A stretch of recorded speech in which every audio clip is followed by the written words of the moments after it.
أبوها جزار وشقيانة من صغرها وشايلة المسؤولية، وكانت راقصة باليه ونفسها تتجوز وتخلف ولد، وهربت برا مصر لسبب صادم، ووحيدة أمها وأبوها، ومن طفلة بتتكسف من خيالها لمراهقة مشاغبة عاملة مشاكل في المدرسة وبتتعصب جامد وبتنزل على مفيش، وشايفة نفسها نكدية بشكل مش طبيعي. صندوق أسرار جيهان الشماشرجي. يا ترى إيه أسرار حياتها؟ هل فعلا عملت عمليات تجميل؟ إيه حكاية أول قصة حب في حياتها؟ يلا بينا نعرف أسرارها كلها في الفيديو ده، بس خليكم متابعين معايا للآخر. جيهان الشماشرجي اللي لما تشوفها من أول لحظة تقول دي متربية في العز والهنا، وشافت الدلع كله أشكال وألوان، بس الحقيقة إنها ما شافتش حاجة من ده خالص وما عاشتش الدلع طول حياتها. جيهان اتولدت في عيلة متوسطة الدخل، يعني كل حاجة تحتاجها تلاقيها بس في حدود دخل أبوها، وهي بقى البنت الوحيدة على ولد. أيوة،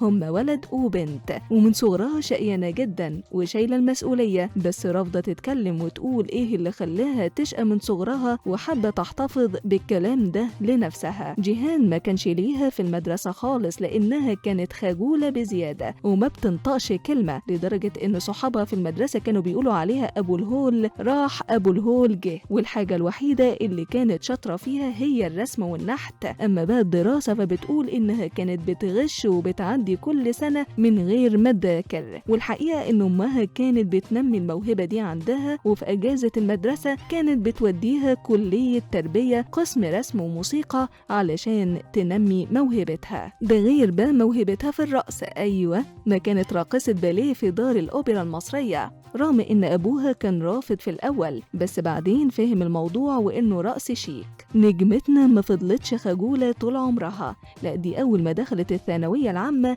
حالها اتشقلب وبقت مشاغبة وبتاعت مشاكل ومحدش بيقدر عليها في المدرسة، بس ده كله عند أبوها كان عادي. إنما اللي ما كانش عادي هو إنها تعجب بواحد أو تكلمه في التليفون. بتقول أبويا جزار في الموضوع ده، ودايما يحذرني ويقولي لو عرفت إنك بتكلمي واحد هخلص عليكي وهوريكي اللي عمرك ما كنتي تتوقعيه. بس معنى كده قلبها ما دقش وحبت؟ لا طبعا، دي كانت واقعة في حب واحد زميلها كان رياضي ومرتبط بواحدة معاهم في المدرسة لأنها خايفة من أبوها. بس سبحان الله لفت السنين، وبعد ما كبرت واتقابلوا صدفة سلم عليها وقال لها إنه كان معجب بيها جدا وهم في المدرسة، بس ما كانش عارف يعترف لها بحبه ازاي، بس هي كانت خلاص شايفة إنه ما بقاش ينفعها. جيهان الشماشرجي مرت بتجربة قاسية جدا خلتها تهرب من أهلها ومصر وتسافر علشان تكتشف نفسها من جديد وتعالج نفسها من اللي شافته وعاشته، وفضلت فترة كبيرة قوي برا مصر لحد ما حست إنها بقت تمام وقادرة ترجع تاني، وأول ما رجعت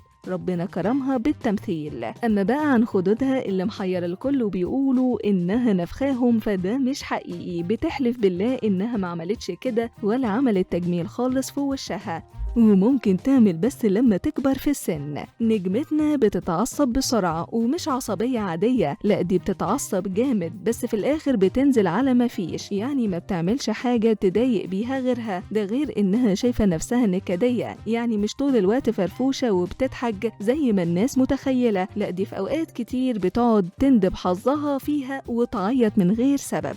إيه أكتر عمل بتحبوه لجيهان الشماشرجي؟